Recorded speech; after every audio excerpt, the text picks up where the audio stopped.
Hello, this is going to be a video for Christmas celebrations 2013. The last few days I've been reading different stuff coming in about elder abuse. And one website I was going to go on to get more details today, but after I got bugs in my computer yesterday, I had to do a few things, so I wasn't able to get this video up last night. But today, when I get everything sorted out with my sound card and all that stuff, and I go to put up the page, I get a warning that it wants to update a Java update. Now I think, well, I didn't get hit with this yesterday, and I looked at some of the details about this plugin, and I thought, well, okay, let's check this out. And I'll put it to be analyzed by the techies, and I got a thing back that it was a phishing file or something. So it's now this website is off limits. That's I don't know who done it, but it's probably the woman who's the #1 suspect in the story. But I was thinking, they're coming up to Christmas celebrations, and while everybody's partying, and what did Santa give me, there's millions of people around the world have different circumstances they're living in, and they are not celebrating this year or any other year during Christmas week, Hanukkah, whatever different celebrations, different religions celebrate. But for Christians, we celebrate Christmas, the birth of Jesus. One thing that stands out to me, that throughout my entire life, after the first time I went to Mexico in 1973, I learned that the words Christ and Mass, Christmas, if you split it up, it means more of Christ. But I've never heard people, even in Mexico, talk about that. I've never heard anybody throughout my life. But I constantly think of it, that people ought to think about Mexico. Those two words, Christ and Mass. Mass means more. So I just turned it around. You got more of Christ. And at this time of the year, there surely should be more of what people are doing than just running around making it the most materialistic time of the year. Of course, you have all these Christian preachers, pastors, evangelists. They kind of like don't really make a big deal out of it, because they themselves are pretty materialistic.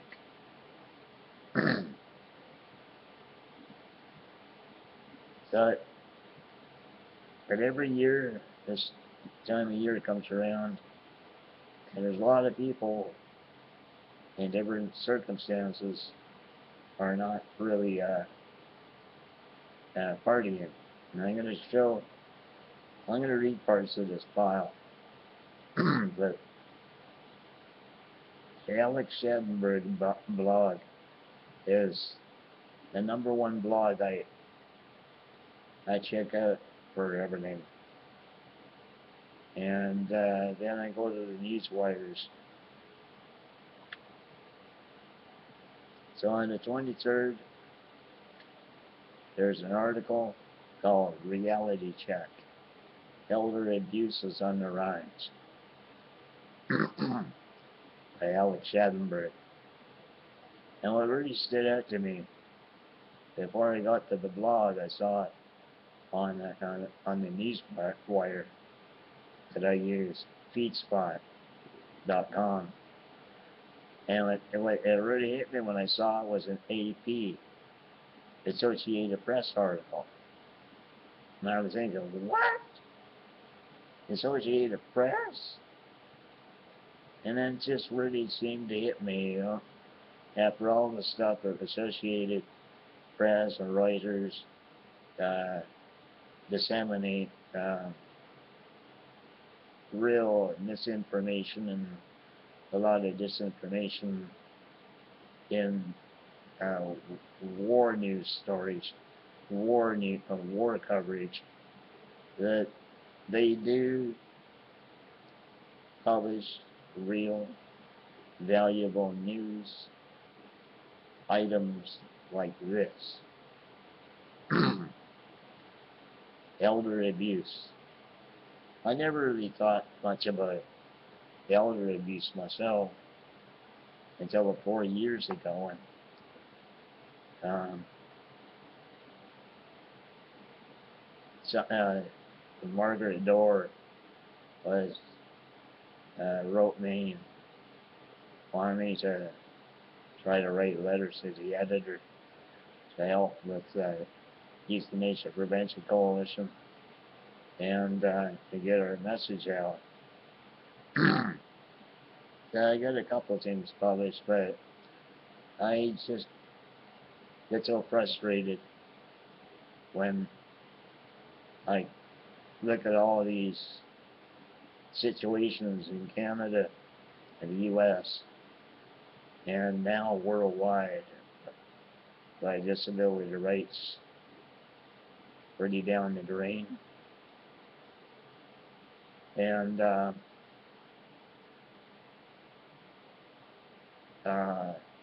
people living in institutions, which is really the pits.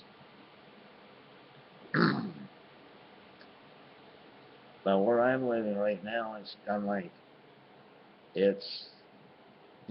things are like, it's livable. But when I read some of these articles about what it's like in other people, these are other people's circumstances, whether they're living in an institution or if they're living at home, I just can't do the subject justice, and I really can't keep control of my enhanced English vocabulary when I get going. But it really hasn't done much, except a few people have paid attention to some of the things I said, and there are a few people. No, not many, but there are a few people have now realized that, hey, this euthanasia stuff is not what they make it out to be. Assisted suicide, euthanasia, and just inhumane living conditions. So I'm going to read a little bit of this because, and want anybody who might happen to watch this video, listen to what some of these details, they'll really take it to heart. And in your neck of the woods, contact your member of parliament. If you're in Quebec, contact your member at the National Assembly. If you're in the States, contact your senators and congressmen. And get vocal. Some of my contacts have been very vocal, and I appreciate the fact that they have. Okay, going on with this, it says many family members or caregivers lack the capacity to care.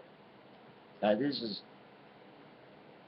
I think this is the Associated Press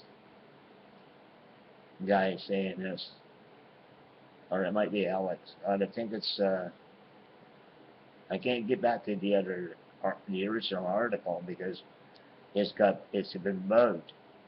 And I'm going to continue with this. I mean, the fact that the Associated Press would publish an article like this, I really see that there are some decent journalists and reporters and editors of some of these news sites. They lack the capacity to care, or they have negative attitudes, or they lack empathy and compassion for persons in need, or they may be self-centered. We must not hide our heads in the sand. These are horrific crimes that are perpetrated for many reasons.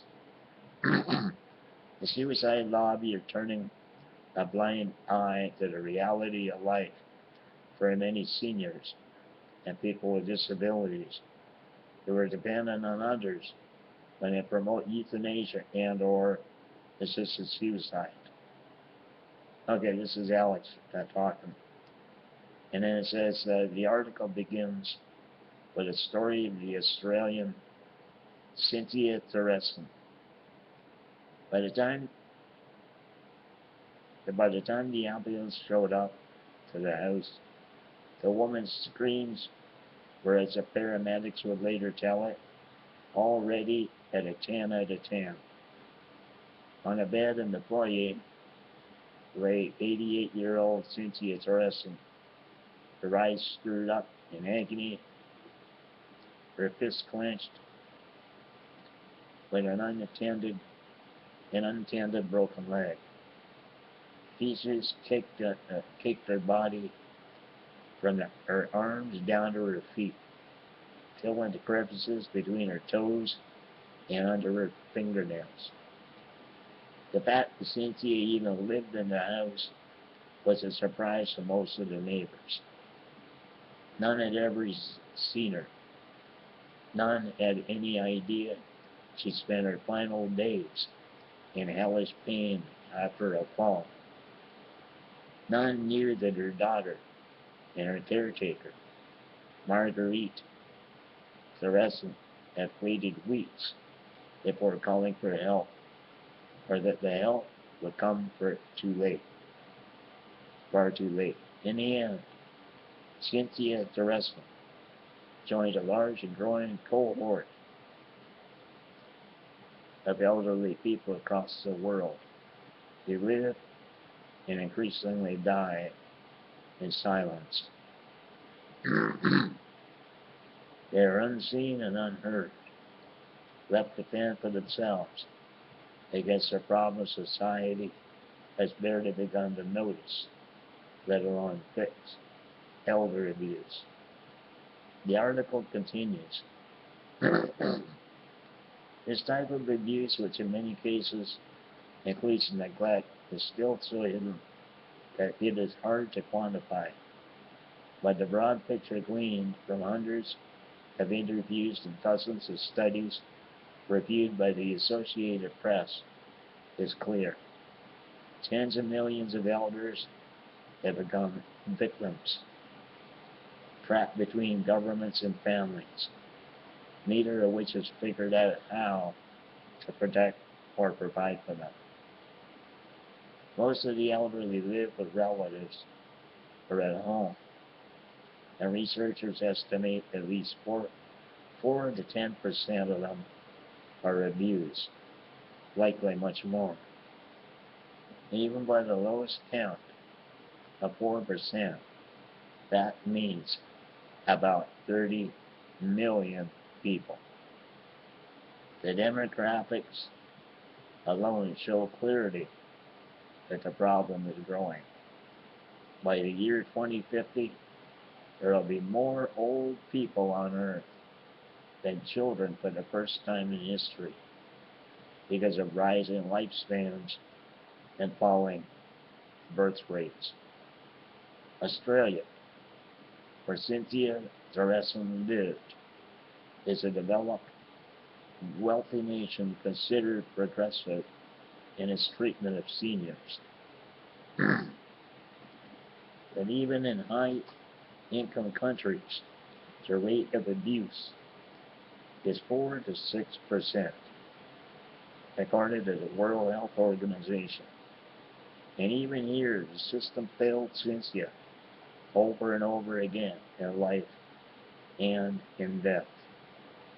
Nothing in the past has disturbed me like this job disturbed me, paramedic Christopher Curtis told police. I've not seen anyone, regardless of their age, that can withstand the level of pain inflicted by a fractured femur for 5 seconds, let alone 3 weeks. And yet Cynthia lay helpless for up to 3 months, screaming into the silent void of a world that had forgotten her. Elder abuse is a serious societal scourge. To suggest that decriminalizing euthanasia or assisted suicide is safe is a foolish statement considering the real reality of life for many vulnerable seniors and people with disabilities. If you think that assisted suicide is always a free choice, then think again. We do not live in a utopia, nor do we live in a plastic bubble. We live with others, many of whom lack the capacity to care for the needs of vulnerable people, and many of whom are only concerned with their own financial or other potential for personal gain. Society needs to improve how it cares for its vulnerable citizens. Society needs to recognize the need to protect elders from abuse. Society needs to develop a culture of care and reject the killing of its citizens.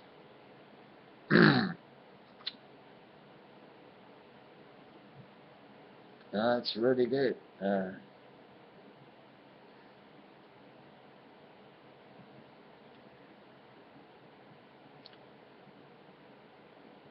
When I was looking at the newspaper article, there was photographs of a woman in China. It was really gruesome looking at the place that she was living in China. And she was suing the Chinese government. She was suing her family, not the government. She was suing her family for not helping her in her old age. She was 94 years old, I think it was. It's ridiculous. And You know, to me, this is because of the changes which took place in the 60s, where uh, the family, tradition, where when people got old, that they used to live in bigger families all together, and the children would be adults. They'd go to work, take care of the family, and the parents and the grandparents, and the wives. They didn't have to be slaves to 9 to 5 jobs. They stayed home and kept a clean house, took care of the kids, and that was the way families lived in the 1900s, 1600s. It's kind of like what changed all that is the war culture. World War I, World War II, and then the women's movement, making things and the standards of living be all reorganized, so that women who appreciated being housewives and taking care of the family, they were made to look like trash. They had to become part of the big world of freedom and have their jobs and their pay into their pension plans, and meanwhile the government, the bankers, they reorganized and started doubling the cost of living.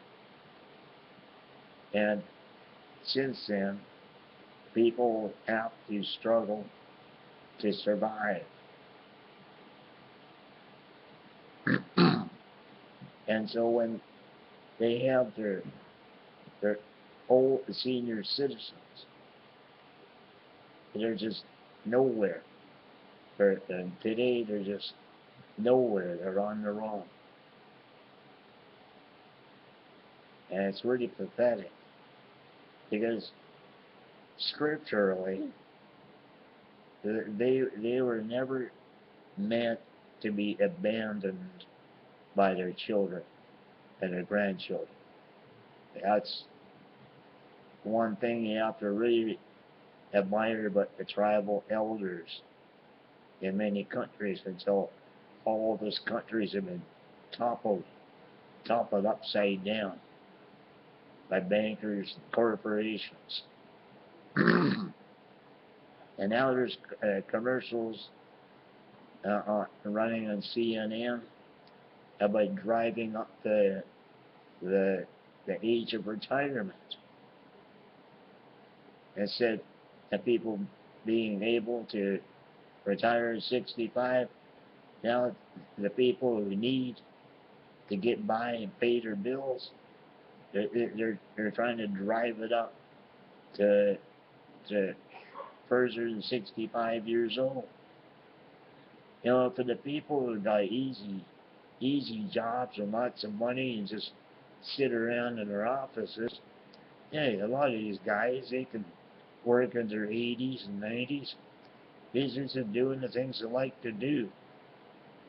But when you got people who don't have skills for a big high-tech society, and these people do have a right to live out their lives in old age.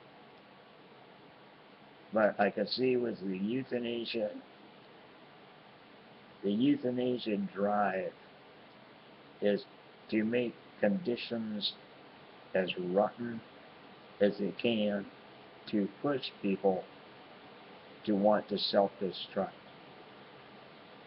So when I read this article by the Associated Press,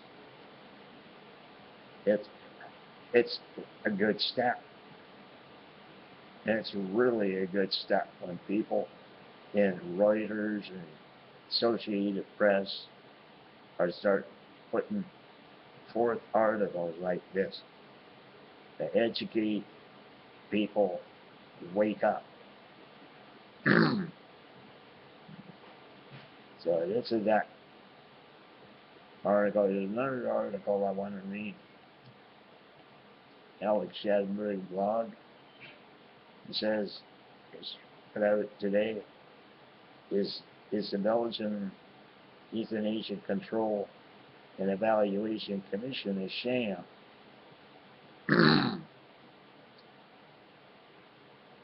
This article was published in Dutch by the Belgian medical newspaper artsintrant.com, whatever, and in French by Le Journal du Médecin on December 20th, 2013, by Dr. Georges Castur and Dr. C. Dom Motier. Abstract. The Belgian Euthanasia Commission for Monitoring and Evaluation has no oversight function. Okay. It only has an administrative function, but it has no oversight function. The Belgian Euthanasia Control and Evaluation Commission, more commonly called the Euthanasia Commission, was established by the Belgian 2002 Euthanasia Act. This committee has as its main task to ensure an after-the-fact application of the law by the doctors who practice euthanasia. The physician must complete, after each act of euthanasia, a document consisting of two parts. The first part contains specific information such as the name of the patient and the physician consultant.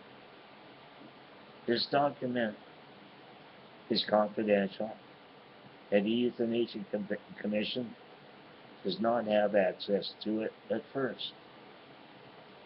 The second component is anonymous and contains diagnostic and other circumstances that led to euthanasia. It is only in case of doubt that the committee may decide by a simple majority to consult the first part. Euthanasia Commission can, by a 2/3 majority, decide to refer the case to the prosecutor. Since 2002, over 8,000 cases of euthanasia have been recorded. Hey, let's not forget about all the cases that are never reported. But hey, here's the stats. Since 2002, 8,000 cases of euthanasia have been recorded. Those cases reported to the Euthanasia Commission were, quote, controlled as, quote, anonymous, as described above. However, these two words deserve reflection. In 11 years, no case has been referred to the prosecutor for reasons that are inherent in the law itself. Wow, I've been rambling on for this for years.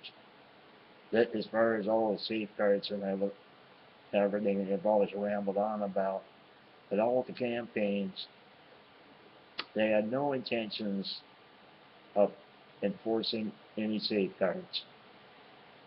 And here we go, years later.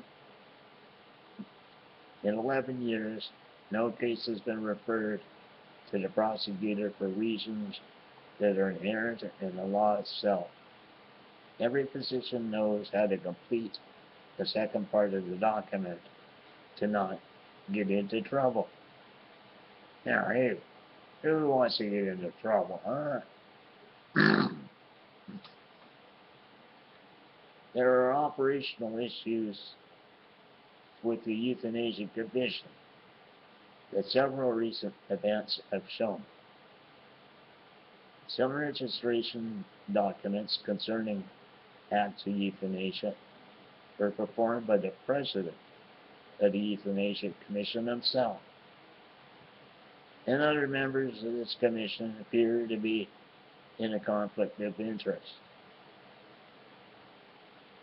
For example, the president of the Euthanasia Commission practiced on September 30th, 2013, under the gaze of cameras, euthanasia, and the transsexual.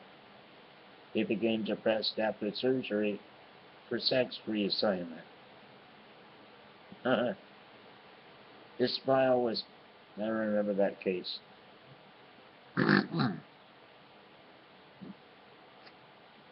This file was publicized in the extreme, and it's been submitted by this same president to the Euthanasia Commission. So he reported himself.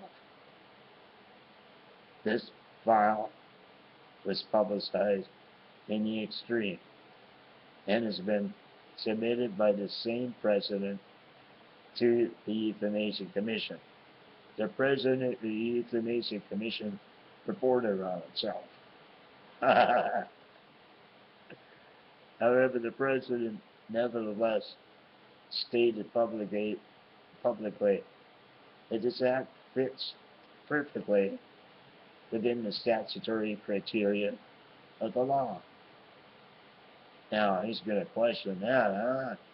Hey, man, you write the law, and hey, you can expose yourself, and you can still come out on top. How could the members of the Euthanasia Commission possibly still oppose this case when their president already played publicly the judge and the executioner? Moreover, the same president said in front of the cameras that he already has practiced euthanasia on foreigners who had found their way to our country for a lethal injection. See, the only way you can deal with a scumbag like this guy and all his worshippers is when they start popping like cockroaches. Or you have a fly swatter with bullets, and you go, whack, whack, whack. Yeah, just get rid of them. I mean, they're victims. Well, they're talking here about the ones who the ones who voluntarily had themselves finished with, because oh man, this is ridiculous. But I'm thinking about all of the cases where they didn't want to be disposed of. But this guy can just do what he wants. So he does. And he never gets his ass kicked because he's the president of the Belgian Euthanasia Commission. And these guys in Quebec get on their planes in these expert panel from the what do you call it? The Royal Canadian Royal Society of Canada and his Quebec Claw get on their planes, went over there, royally hosted by the Belgian killers and the Dutch and everything. They came back here. now every time there's any ruffling of the feathers, these expert panels uh, come off stuff. Oh, the safeguards are doing what they're intended to do. Yeah, there's no slippery slope. No, it's just everything's okay. We just need safeguards. Yeah. Okay. So back to this one here. To what extent will the members of this committee oppose such abuses? Is it surprising that the impartiality of the commission, as required by law, is in doubt? How can this committee accept as its president a man who presents himself in the media as a judge and a jury?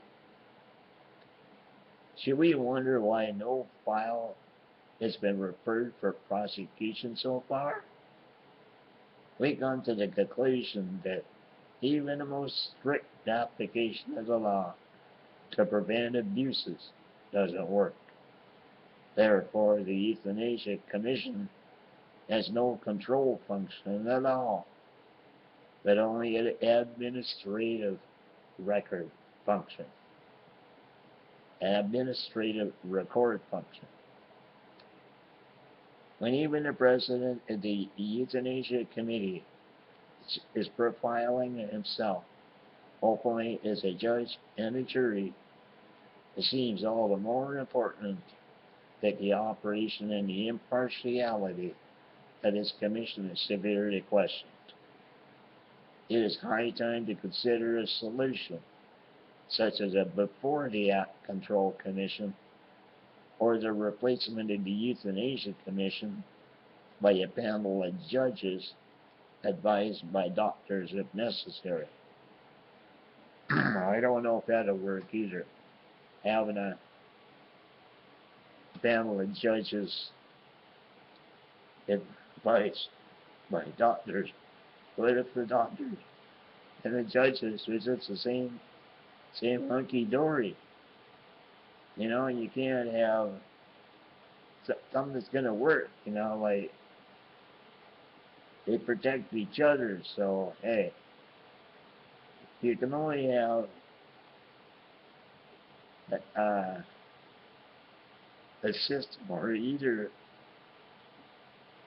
there's going to be punishment without any loopholes, or you're not going to have anything at all. It's just a free-for-all. And in so doing, that should justify anybody who wants to go down the street with machine guns and to gun everybody down. Hey, what's wrong with that? I mean, these people are suffering. You know, most of the people in the streets are suffering. They go home, they're miserable. They go to work, they're miserable. So, hey, they've already got this going, but they're just targeting certain sectors of the population. And when these people have a payback, when they have a payback, they might wake up and realize, hey, there's some real people around. But right now, the only people who are really concerned and working to fix all these problems that have been created, this thing of just get rid of people who are unproductive, or they don't like the way they look or talk or behave. You know, it's kind of like you're going to go nowhere. And that they should stop carrying on with this Holocaust reminder about the Jews' Holocaust. The Jews' Holocaust. It started with disabled people, disabled Germans. extermination of anybody who was unfit. So they put an end to that. It's time to put an end to that because it's been going on way too long. And for these people,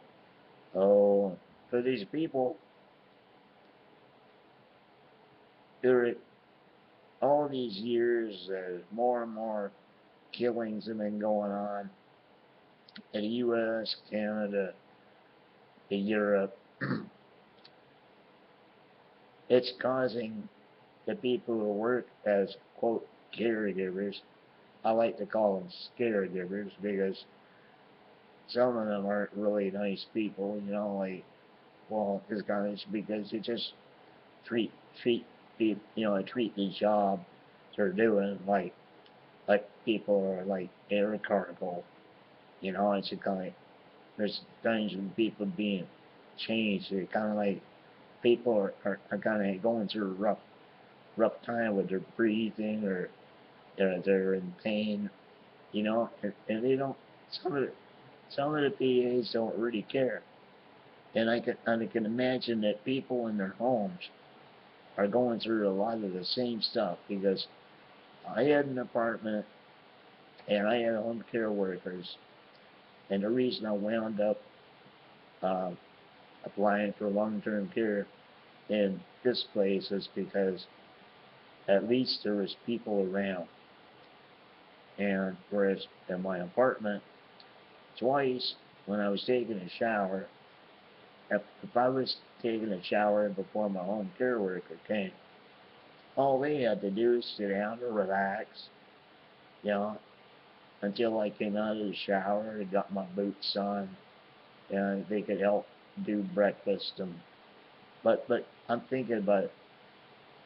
I had enough problem with being ripped off, and I wasn't totally at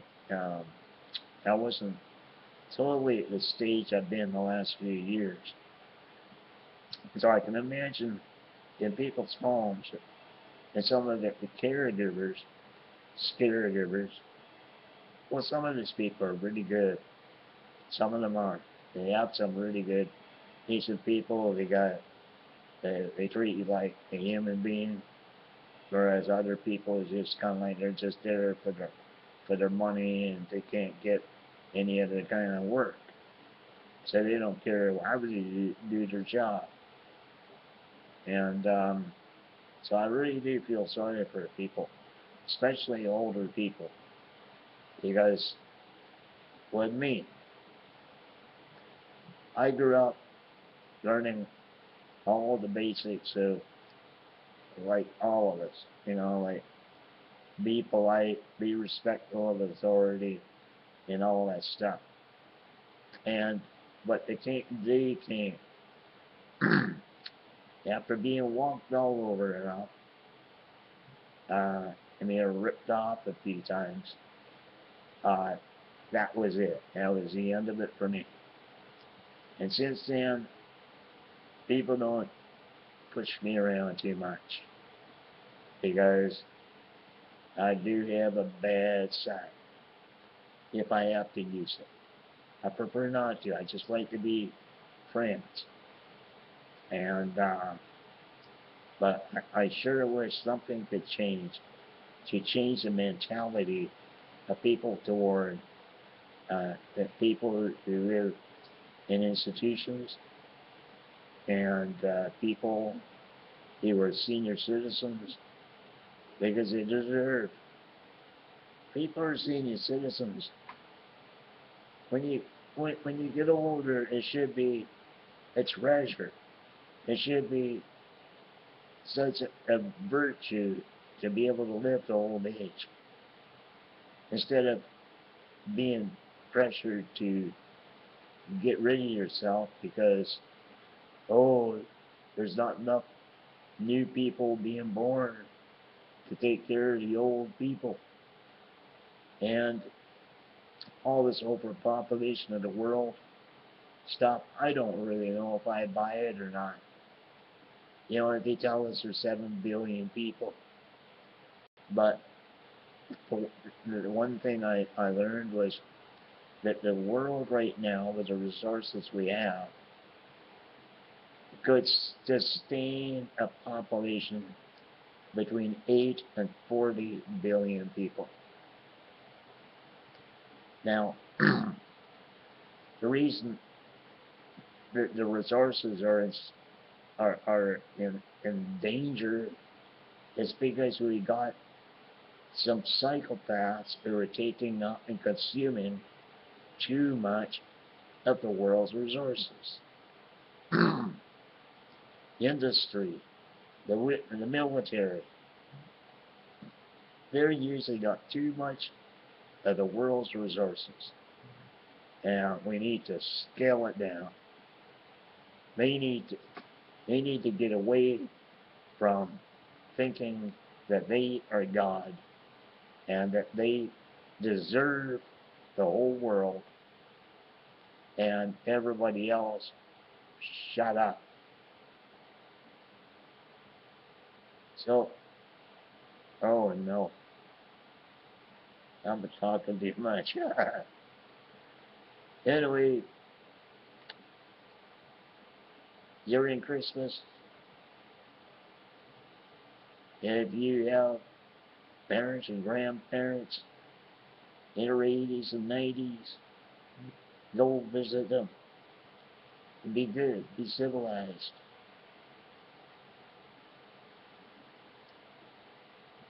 And please, like the Alex Shattenberg blog, please read the Alex Shattenberg blog and help the Euthanasia Prevention Coalition.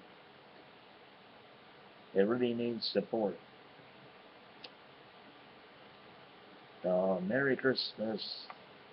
Have a good Christmas week. And have a Happy New Year. Bonsoir. Oh, no, that's not right. Joyeux Noel. Okay, bye-bye.